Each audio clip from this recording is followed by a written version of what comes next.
Student, now we are going to study property of 30 degree, 60 degree, 90 degree triangle. If acute angle of a right angle triangles are 30 degree and 60 degree, then the side opposite to 30 degree angle is half of the hypotenuse, and side opposite to 60 degree is √3/2 times the hypotenuse. Okay?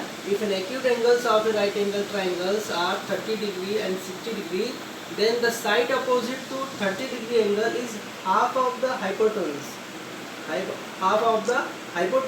And side opposite to 60 degree is √3/2 times the hypotenuse.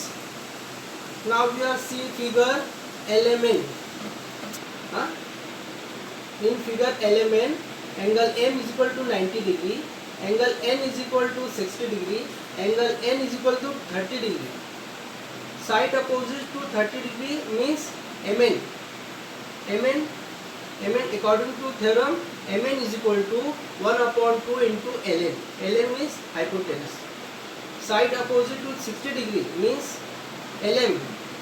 Side opposite to 60 degree means Lm. Lm is equal to, according to theorem, Lm is equal to √3/2 into hypotenuse. Hypotenuse means Ln. Now we are solve one problem. If Ln is equal to 8 cm, we will find the Mn and Lm. So Mn is equal to 1/2 into Ln. From this 1/2 into 8, 2 ones are 2, 2 fours are 8. So Mn is equal to 4 cm. Lm is equal to √3/2 into Ln, because Lm is side opposite to 60 degree. Therefore, formula is Lm is equal to √3/2 into Ln.